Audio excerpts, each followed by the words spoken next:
আসসালামু আলাইকুম ওয়া রাহমাতুল্লাহ। 2023-24 শিক্ষাবর্ষে যারা অনার্স প্রথম বর্ষ অনার্স প্রফেশনাল কোর্সে ভর্তি হইতে চাচ্ছেন, সো তাদের জন্য আজকের ভিডিও। অবশ্যই এই ভিডিওতে লাইক করতে ভুলবেন না।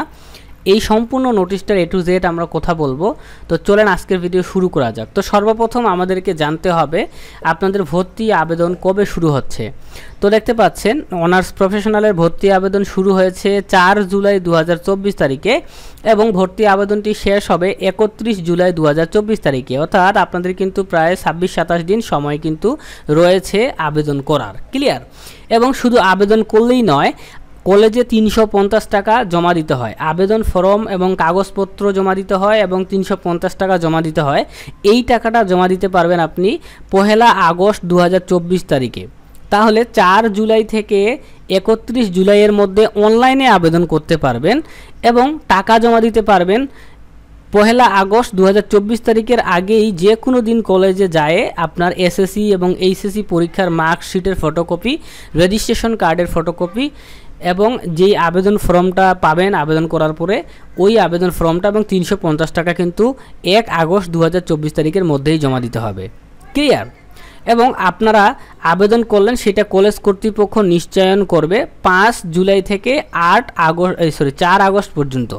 তো যাই হোক, এটা ছিল হচ্ছে টাইমলাইন। এখন আমরা জানবো যে হচ্ছে আপনাদের ক্লাস কবে শুরু হবে। সো আপনারা যারা আবেদন করবেন চান্স পাবেন তাদের ক্লাস শুরু হবে 1 সেপ্টেম্বর 2024 তারিখ থেকে এবং এইখানে আপনারা এসএসসি এবং এইচএসসি পরীক্ষার ফলাফলের ভিত্তিতে মেধা তালিকা প্রণয়ন করা হবে। এখানে কিন্তু কোনো ভর্তি পরীক্ষা দিতে হবে না। ওকে, তো দেখেন কত পয়েন্ট লাগবে এবং কিভাবে কি হবে এই বিষয়ে আমরা একটু আলোচনা করি। তো আবেদনের যোগ্যতা, আপনি বাংলাদেশের স্বীকৃত যে কোনো শিক্ষা বোর্ড থেকে পাশ করেন কিংবা উন্মুক্ত বিশ্ববিদ্যালয়ের মানবিক ব্যবসা বিজ্ঞান শাখা থেকেও যদি পাশ করেন তবুও আপনি আবেদন করতে পারবেন।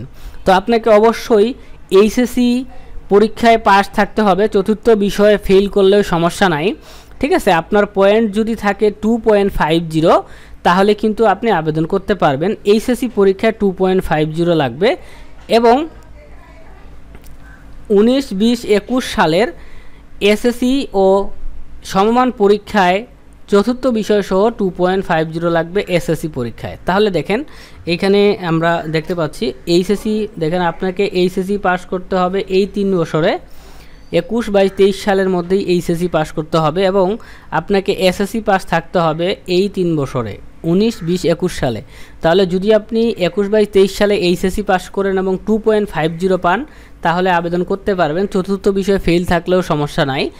আর এইখানে দেখতে পাচ্ছেন 19, 20, 21 সালে যদি এসএসসি পরীক্ষায় আপনি পাস করেন, চতুর্থ বিষয়ে ফেল থাকলেও সমস্যা নাই, আপনি কিন্তু অনার্স প্রফেশনালে আবেদন করতে পারবেন। ক্লিয়ার? এবং প্রাথমিক আবেদনে অবশ্যই আপনাকে একটি মাত্র কলেজে আবেদন করতে হবে।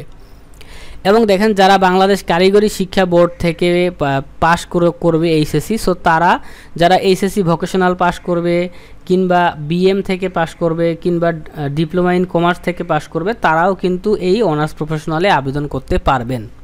তাদেরও পয়েন্ট লাগবে এসএসসিতে 2.50, এইচএসসিতে 2.50। ক্লিয়ার? এখন আমরা একটু নিচে আসি। তো দেখেন কি কি মেধা তালিকা থাকবে আপনার অনার্স প্রফেশনালে, কি কি মেধা তালিকা থাকবে।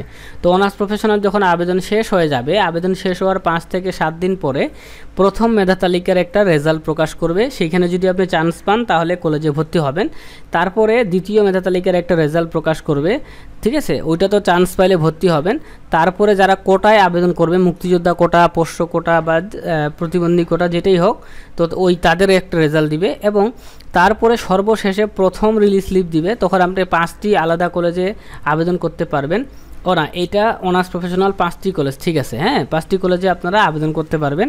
যদি 5টার মধ্যেও চান্স না পান তাহলে কিন্তু দ্বিতীয় রিলিজ স্লিপ মেধা তালিকা প্রকাশ করা হবে, ওইখানেও 5টি কলেজে আবেদন করতে পারবেন। ক্লিয়ার? তো এইভাবে আপনারা কিন্তু 3 বার আবেদনের সুযোগ পাবেন। ঠিক আছে? এবং আবেদন করার জন্য আপনাদের কি কি লাগবে?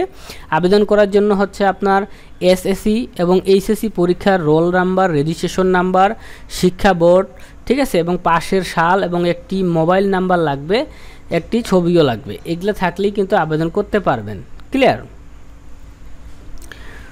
এবং আপনি যদি অনার্সে ভর্তি হয়ে থাকেন তাহলে কিন্তু আবেদন করে লাভ নাই, ভর্তিটাকে বাতিল করবেন তারপর আবেদন করবেন। তো যাই হোক, এটাই ছিল মূলত আমাদের আজকের ভিডিওটি।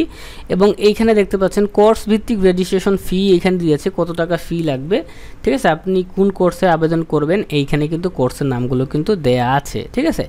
যারা হচ্ছে বিবিএ তারা এটা বিবিএ, বিইডি, ঠিক আছে। তারপর দেখতে পাচ্ছেন সিএসসি, আপনি যেটা নিয়ে আবেদন করবেন আপনার ব্যাপার।